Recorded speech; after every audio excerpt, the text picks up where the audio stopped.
ದೆಹಲಿ ಅವಳ ಹೃದಯ, ನಾಗಪುರ ಅವಳ ನಾಭಿ, ವಿಂಧ್ಯ ಪರ್ವತವೇ ಅವಳ ಸೊಂಟ. ಪೂರ್ವದಿಂದ ಪಶ್ಚಿಮಕ್ಕೆ ಹರಿಯುತ್ತಿರುವ ನರ್ಮದಾ ನದಿ ತಾಯಿ ಭಾರತ ಮಾತೆಯ ಸೊಂಟದಲ್ಲಿ ಮಿನುಗುತ್ತಿರುವ ಸುಂದರದ ಚಿನ್ನದ ಡಾಬು. ಅವಳ ಕಾಲುಗಳೇ ಪೂರ್ವ ಪಶ್ಚಿಮ ಘಟ್ಟಗಳು, ಪಾದ ಪದ್ಮಂಗಗಳೇ ಕನ್ಯಾಕುಮಾರಿ. ಶ್ರೀಲಂಕಾ ತಾಯಿ ಭಾರತ ಮಾತೆಯ ಚರಣಕ್ಕೆ ಆ ದೇವರು ಅರ್ಪಿಸಿದ ಸುಂದರವಾದ ಗುಲಾಬಿ ಹೂವು. ಸಮುದ್ರ ಮಾತೆ ಭಾರತ ಮಾತೆಯ ಚರಣವನ್ನು ತೊಳೆಯುತ್ತಿದ್ದಾಳೆ. ವಾಯುದೇವ ಚಾಮರವನ್ನು ಬೀಸುತ್ತಲಿದ್ದಾನೆ. ಸೂರ್ಯ ಚಂದ್ರರು ಆರತಿಯನ್ನೆತ್ತಿ ತಿಲಕವನ್ನು ಇಡುತ್ತಿದ್ದಾರೆ.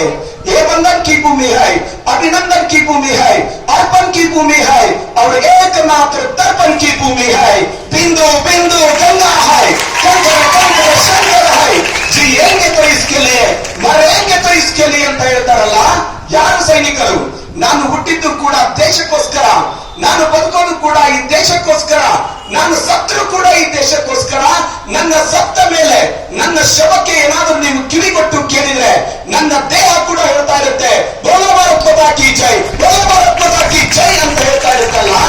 ಆ ರೀತಿಯಾದ ದೇಶಪ್ರಭುವನ್ನ ತುಂಬಿಕೊಂಡು ಈ ದೇಶಕ್ಕೋಸ್ಕರ ಪ್ರಾಣವನ್ನು ಕೊಡ್ತಾ ಇದ್ದಾರಲ್ಲ, ಸೇವೆಯನ್ನ ಮಾಡ್ತಾ ಇದ್ದಾರಲ್ಲ.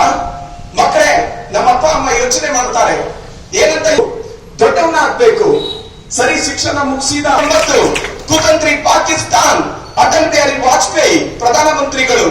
ಇಂದು ಪಾಕಿಸ್ತಾನಿ ಬಾಯಿ ಬಾಯಿ ಅಂತ ಹೇಳಿ ನಾವೆಲ್ಲರೂ ಸಹೋದರ ತರ ಬದುಕಬೇಕು ಅಂತ ಹೇಳಿ ಲಾಹೋರ್ ಬಸ್ ಅನ್ನ ಪ್ರಾರಂಭ ಮಾಡಿದ್ರೆ ಇನ್ನು ಭಾರತವನ್ನ ಬಿಟ್ಟು ತಲುಪಿಲ್ಲ. ಪಾಕಿಸ್ತಾನಿಗಳು ನಮ್ಮ ದೇಶದ ಮೇಲೆ ಆಕ್ರಮಣ ಮಾಡಿ ಅಲ್ಲಿರುವಂತಹ ಕಾರ್ಗಿಲ್ ಅನ್ನುವಂತ ಸ್ಥಳವನ್ನ ಸುತ್ತಮುತ್ತಲಿನ ಎಲ್ಲ ಗುಡ್ಡಗಳನ್ನ ವಶಪಡಿಸಿಕೊಂಡು ಅವ್ರು ಕುಳಿತಿರ್ತಾರೆ.